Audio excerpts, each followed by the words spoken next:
j'ai lu une fois dans un post, quelqu'un dit que la CEDEAO est un instrument de la DGSE français. Ah oui? Donc, service de renseignement français, hein? Oui, ça ne surprend pas parce que cette posture, on l'a jamais vue nulle part ailleurs. Une organisation qui se permet de terroriser ses propres membres et de punir les populations. Et il est tout à fait naturel que lorsque vous êtes dans une organisation qui a abandonné ses objectifs de base, qui fait le contraire de ce qu'elle doit faire, la désintégration au lieu de l'intégration, qui cherche à punir, je dirais même à écraser, ce n'est pas la raison pour laquelle on adhère à une organisation. Bien sûr. On ne va pas dans une organisation pour se faire écraser, encore moins pour vous asservir, ou encore pour détruire votre population, puisqu'on est dans cette logique-là. Tout à fait. Lorsqu'on ferme les frontières sans aucune distinction, lorsqu'on menace de porter la mort, parce que c'est de ça qu'il s'agit, à un peuple, aucun dirigeant responsable ne peut accepter de continuer à adhérer à cette organisation qui est dans la logique de sa destruction. Nous sommes dans cette logique-là, de la destruction de nos pays. D'accord. Et donc, en matière conventionnelle, je dirais même contractuelle, on va dans un contrat parce qu'on y a intérêt. Bien sûr. Mais lorsque on est dans une logique où vos intérêts sont carrément ignorés, mieux, on cherche plutôt à vous détruire. Mais l'homme est rationnel. Bien sûr. Et cette rationalité commande que l'on y sorte. Et d'ailleurs, le traité lui-même a bien prévu qu'on puisse en sortir. La preuve, c'est qu'il y a des dispositions sur le retrait et du traité et du protocole additionnel. D'accord. Donc, nos États n'ont fait qu'exercer leurs droits légitimes prévus dans le traité, dans une organisation qui a même cessé de fonctionner sur la base de ces textes. Parce que la CEDEAO... Elle a cessé de fonctionner depuis quand? Elle a fonctionné. Depuis quand?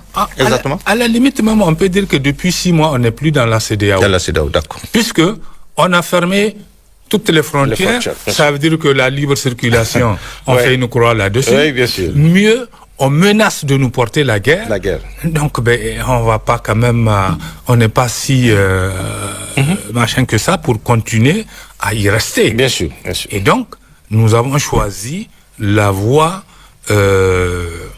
souveraine de trouver les chemins du progrès de nos pays. Puisque dans cette voie-là, on n'y arrivera pas. Au contraire, c'est notre destruction qui est attendue. Et donc voilà, qui est inacceptable. Voilà pourquoi je trouve tout à fait logique, et c'était même un devoir. On ne l'aurait pas fait, on aurait manqué à un devoir. C'était un devoir d'en sortir. D'accord. Merci, professeur Jouerchou. Oui, Selamine, bonsoir. Oui, bonsoir Ablaï. Quel sera votre commentaire par rapport à cette décision historique de l'AES? Le commentaire que je peux faire à la suite de mes prédécesseurs, c'est que cette sortie, la sortie ou le retrait de ces 3 pays, le Mali, le Burkina et le Niger de la CEDEAO, je crois que ça vient mettre fin à toute velléité, j'allais dire terroriste, parce que la CEDEAO étant une organisation d'abord qui a été créée juste pour œuvrer pour le développement de nos États à travers la libre circulation des personnes et de leurs biens, s'était mise dans une posture où il fallait terroriser les États parce que non seulement on parle pas de dialogue depuis pratiquement 6 mois comme il l'a dit, pour le cas du Niger, on a vu une situation assez exceptionnelle qui continue de nous inquiéter quand des chefs d'État sortent ouvertement qui disent il faut attaquer le pays militairement, il faut l'agresser à cause d'une seule personne. Ça devient inquiétant. Donc, c'était un instrument, ils l'ont dit, entre les mains des grandes puissances et qu'ils utilisaient pour nous faire du mal. La CEDEAO a cessé d'être sous le contrôle des États, mais elle est devenue, depuis pratiquement 3 à 4 ans, quand il y a eu les premiers coups d'État, d'abord au Mali, au Burkina, on a vu comment les décisions se prenaient à Paris et les chefs d'État se réunissaient, ils servaient tous de faire valoir pour nuire aux intérêts de leur peuple. Finalement, j'ai lu une fois dans un post, quelqu'un dit que la CEDEAO est un instrument de la DGSE française. Ah oui? Donc, ça de l'enseignement français, hein? Oui, ça ne surprend pas parce que cette posture, on l'a jamais vue nulle part ailleurs. Une organisation qui se permet de terroriser ses propres membres et de punir les populations. Je crois que depuis hier, les 3 pays ont décidé de s'émanciper de la tutelle de la CEDEAO et de mettre fin à toute velléité qui vise vraiment à porter atteinte aux intérêts de nos peuples. Elle est comme un boulet à leurs pieds qu'ils ont réussi à s'en débarrasser. Voilà les premiers commentaires sauf que je dois faire remarquer aussi un grand engouement. Vous l'avez relevé dans votre introduction. On a vu les manifestations même hier au niveau de la place de la concertation. Les gens sont sortis massivement. À titre symbolique, certains s'étaient même permis de brûler les cartes de la CEDEAO. Donc ça, c'est pour dire aussi à répondre à certains qui pensent que on a court-circuité le peuple, on n'a pas demandé son avis, mais du Niger en passant par Bamako et Ouagadougou, je crois que c'est le même état d'esprit. Les gens n'ont pas fait mystère de leur dépit bien avant. Et comme l'a dit le professeur, c'est même un devoir. Moi, je dirais que c'est même une urgence pour ces pays d'y sortir. D'accord. Et c'est fait. Merci. Oui, professeur, bonsoir. Bonsoir. Qu'est-ce que vous allez ajouter? Quel sera votre commentaire sur cette décision historique que nous tous on a suivie hier, hein? Bon, et je pense que quand même, d'abord je remercie nos téléspectateurs et vous-même pour cette invitation qui nous honore. Et alors, moi, ma réaction, c'est que effectivement, je me dis comme tous les autres, que c'était prévisible. Tout le monde attendait ça, oui. Et si vous vous souvenez, à la place de la résistance, au retour de Washington, je crois que notre ministre des Affaires étrangères a lâché un peu le mot en disant que sur l'éventualité de notre retrait de l'UEMOA et de la CEDEAO, il a laissé croire que pour l'UEMOA, c'est beaucoup plus évident que la CEDEAO. Et c'est l'inverse. C'est l'inverse. Je crois que ces gens-là, c'est la preuve que c'est des stratèges. D'accord. Et si vous remarquez également, les pays, certains va en guerre. Disaient que ils ne voient pas comment est-ce que nous, on peut avoir le courage de sortir de la CEDEAO. Aujourd'hui, c'est fait. C'est fait. Oui, c'est fait. Nous quittons la CEDEAO. N'en déplaise à Tounoubou, à Ouattara, à Talon, à Macky Sall. Bon, Macky Sall est en train de partir. Bien sûr. C'est un de ses proches qui va le remplacer, c'est sûr. C'est la France-Afrique. Voilà, oui, tout à fait. On ne peut pas le dédouaner. Il a joué un rôle très important. D'accord. Et je crois que dans le montage de la France, dans leur stratégie, il y a des pays qui sont là, qui sont les choyés de la France, et leur rôle justement c'est de nous acheminer, de nous conduire vers la servitude, de nous maintenir dans la servitude. Et ils jouent pleinement leur partition. Donc moi je me dis que, en tout cas, quand on regarde la nature des sanctions, depuis le coup d'État, d'abord, du 26 juillet, et on a brutalement interrompu la fourniture en électricité qui se faisait à partir du Nigeria, alors que cette fourniture n'est pas gratuite. Ça n'a rien à voir ça n'a rien à voir même avec les objectifs de la communauté. Ça, c'est une relation, c'est un contrat entre le Niger et le Nigeria. Mais malgré tout, vous avez vu comment ils ont fait de façon unilatérale. Ils ont suspendu l'électricité et ils ont plongé les Nigériens dans une obscurité totale. N'eût été que nous avons quand même des ressources pétrolières, moi je ne sais pas ce qu'on allait devenir.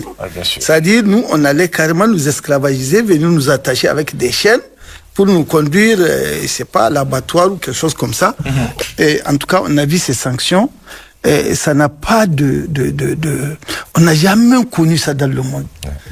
Des pays qui sont des ennemis ne sont jamais permis ce genre de choses, compte tenu justement des répercussions sur les populations qui sont généralement innocentes.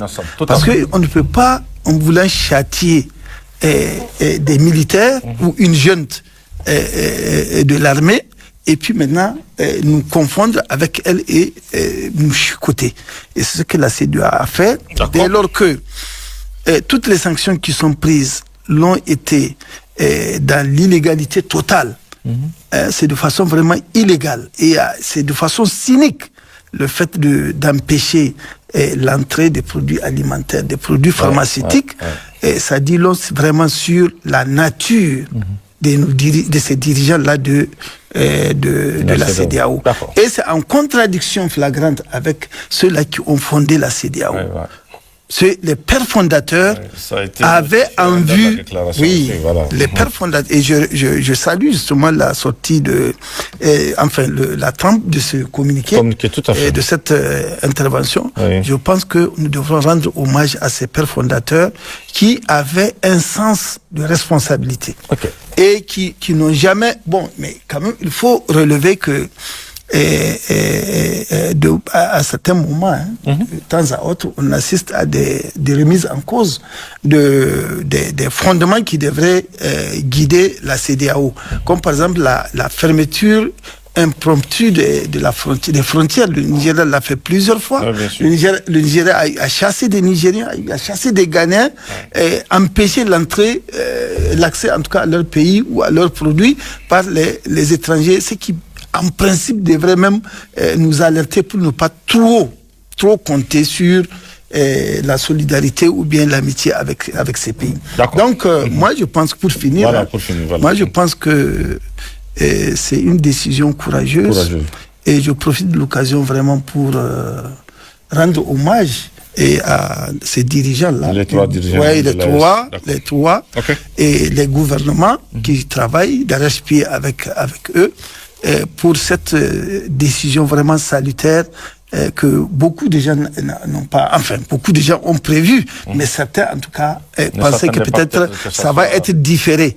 Et on va aller d'abord vers la monnaie et contre en tout cas tout ce que l'UEMOA a eu à faire de mal pour nous, et avant de revenir à la CEDEAO. Merci, professeur Tono. Oui, monsieur Ama, bonsoir. Bonsoir. Qu'est-ce que vous allez ajouter sur cette décision historique déjà, merci de l'AES? Merci de votre invitation, monsieur Kemogo, et merci à vos téléspectateurs de se donner la peine d'écouter nos opinions tout à fait. Après-midi. La première chose, c'est que il est très regrettable qu'une organisation bâtie sur un modèle qui devrait servir les populations se soit transformée en une organisation qui était plutôt dans la punition un peuple des États membres. Jamais on a vu la CEDEAO, en tout cas de ce que j'en sais, la CEDEAO prendre des mesures contre un État non membre. Je n'ai jamais vu ça. Voilà. Quand vous rentrez dans une union, c'est probablement à cause de ces avantages. Vous avez intérêt parce qu'il y a des avantages. Bien évidemment, le fait d'appartenir à une organisation a fait que vous avez des devoirs aussi. Les pères fondateurs avaient une vision, l'intégration, la facilitation des échanges commerciaux, des investissements, et puis de la circulation des personnes, parce que nous sommes, après tout, les mêmes peuples, de part et d'autre des frontières, dans les États membres de la CEDEAO. C'est ça qui est très important. Ce n'était pas ex nihilo. Ils avaient réfléchi, ils savaient c'est pourquoi cette communauté, ils l'avaient appelée une communauté. Et dans une communauté, en principe, on se doit solidarité davantage que punition. Et donc, je pense que quand on lit le communiqué des trois États, ce que le Mali, le Burkina Faso et le Niger, et avec eux, leur peuple, se sont vraiment sentis méprisés et punis de manière irréfléchie. Et ils en avaient assez.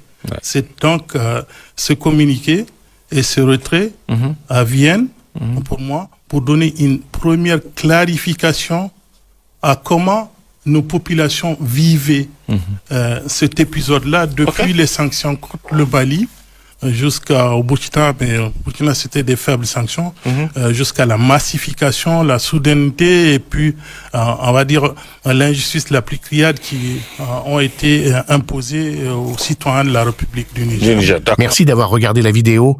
Avant de nous quitter, n'hésitez pas à partager vos avis dans les commentaires. À bientôt pour de nouvelles vidéos.